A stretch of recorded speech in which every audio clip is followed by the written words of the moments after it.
So it has officially been, I think, like 4 days since the Wicked collab dropped inside of Just to Impress, and at this point I think most players have already explored the update enough to kind of have a solid opinion about some of the features that came in the update. So today I really want to go over some of the main complaints, or as some people will call it, like icks, that have been floating around on Reddit and Twitter. And honestly, I'm gonna be real with you guys, some of these icks are completely invalid. Like, I totally agree with them, but others are, in my opinion, a little bit over the top. But either way, they're really interesting to talk about. So without wasting any more time, let's start with the first ick. Something that's been frustrating players for quite some time now is the lack of proper compatibility for the male body type. So players who use the masculine frame have noticed that a good chunk of the Wicked items just cannot be put on. Like, you cannot use them at all. And out of the items from both the code items and the Oz section of the map, there's only a fraction of those items that actually can fit the male body type. So I came across this Reddit thread days ago where they have basically compiled all of the Wicked items, and they have said that only 2 out of 6 Galinda and alphabet code items can actually work with the male body. And when it comes to the event items, which are like the items in the, I think it's like the Oz section, or like, I don't know, this other realm that they have created, only 8 out of the 18 clothing items and 5 out of the 8 accessories are actually compatible with the male body type. What the hell?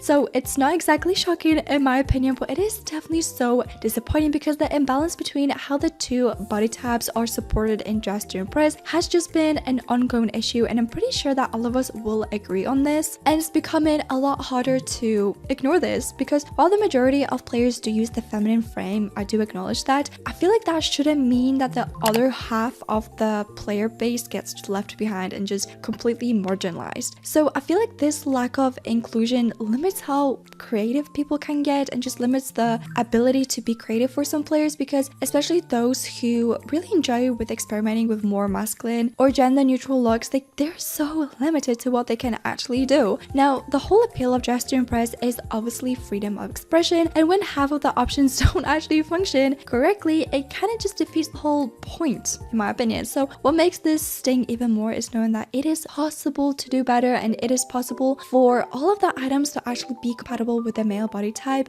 Because in the Brat collab and also the Lady Gaga collab, I came across this other Reddit post where someone said that all of the items were actually compatible with both the body types. And so this just feels like it's not a matter of technical limits, or if there's like anything behind the scenes preventing them from making the items actually compatible with the male body type. I think it's just laziness. I know, hot take, definitely hot take, but that is such a big ick for me. The next very common ick is actually about the map, specifically the main dressing area. It feels too open now. So since the update, the center stands in the VIP and non-VIP sections have been completely removed, as you guys will probably notice, and that change has really altered the way this space actually feels. So a lot of players described it as just being a little bit empty or kind of awkward, and honestly that reaction makes a lot of sense in my opinion, and I know that a lot of you guys will totally agree with me on this. So obviously we've been used to playing in a more compact environment for, I think, months, I'm not quite sure. So this sudden openness just feels a little bit like jarring at first glance, which again, I think this ick is totally valid. But if you actually look at it from a design perspective, there's actually a very clear reason behind it, in my opinion. So the Wicked event actually introduced the Galinda minigame, I think that's what it's called, or I think it's like Galinda Galore minigame, I have no clue. Let me know what you guys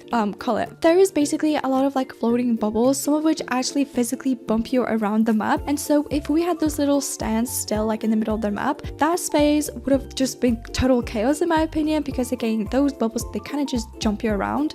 Now I do want to say that this current map isn't a downgrade, it's just a necessary adjustment that had to be made to make the event actually playable, and it's just one of those updates that takes just a little more time for us to get used to. So if you play on like a regular basis, you'll probably adjust to it quite naturally. And while I understand why some people miss the older layout and have that little stand in the middle, I think this specific ick says more about how attached we get to familiar spaces than it does with the actual design flaws. So I feel like like this ick is kind of outlandish. The next ick is the lack of pattern capability in many of the new Wicked items. So according to, again, this little Reddit post that I found, none of the 19 layers across the 6 code items have actually pattern support, and only 12 out of the 63 total layers in the event items can actually display patterns. And if you're a little bit confused about what I mean with layers, basically when you equip an item, there's like different like sections that you can recolor at the very top, and that's just the layers. That's what we're referring to right here. And so from what I kind of just like learned from the internet is that pattern capability isn't like a simple toggle or like a setting that you can turn on or off in Blender or Roblox Studio. It just basically depends on how the item is UV mapped and textured, basically how the surface of the 3D model is divided up. So if that step isn't handled correctly during creation, the model just cannot have patterns added later on inside of Gesture and Breast without it just having to be remade completely. So again, I'm not too educated about creating 3D items and like creating clothes, so I'm just not going to comment more on this. However, this might not necessarily be because of laziness, as some people have been saying, but I do think that the devs could prioritize a little bit more maybe in the future, because patterns are one of the Dress to Impress's most unique customization features. So when items lack that functionality, the object just feels a little bit less dynamic, and you're kind of limited to how you can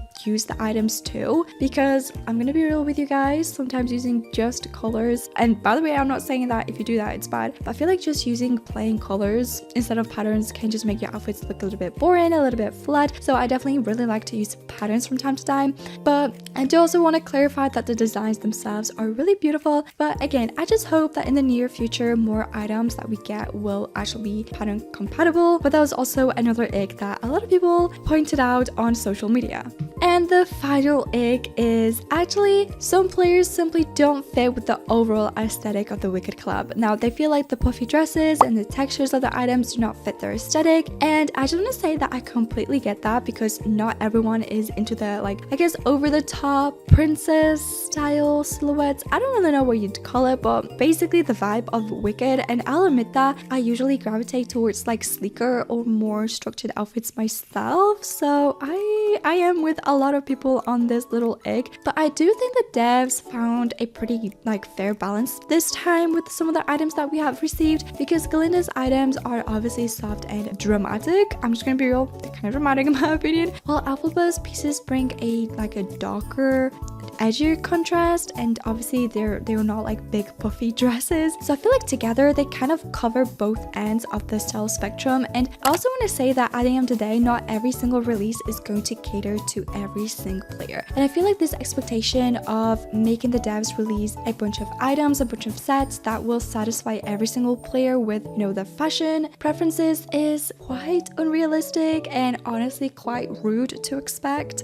And I think it's very self-centered too to kind of assume that Dress to Impress owes you an update that caters specifically to your likes, because again, not everything is going to be catered to every single player. Fashion, even in game, is very subjective, so what feels, I guess, like unwearable to one person or player may be someone's like favorite outfit or item. So again, I feel like there is a gray area with this specific ick, and on top of that, obviously nobody is being held down to utilize the items in the update. So if you simply don't like them, it is okay for you not to use it. Obviously, if you walk around Dress to Impress, there is so many other items that you can use, and obviously the beauty of Dress to Impress is that you can combine different items to create, I guess, your own quote-unquote set or item. So I think that's really cool about Dress to Impress, but I honestly really do hope that the next update brings items that fit within your style if you resonate with this ick. Anyway, so these were some of the main quote-unquote icks players have been pointing out about the Wicked collab, and while some of them are honestly fair and make total sense, some of them just kind of come down to taste or adjustment. So I think the update overall was very ambitious and very well executed, but it obviously, like with any update, it kind of exposed a few areas the devs could definitely improve on. Obviously, body compatibility and pattern support. Again, I really hope that these two things can be worked on in the near future, but I just want to say really quickly that this isn't meant to bash the game at all. Constructive criticism is part of what helps Dress to Impress, or honestly anybody evolved and improved. And with that being said, I think discussions like this just kind of show just how passionate the community is about wanting the game to reach its full potential. Anyway, if there's any other ICKS that I didn't mention in today's video, please let me know, and maybe I will do a part 2 if you guys want me to. But besides that, I'm gonna see you guys in my next video. Bye.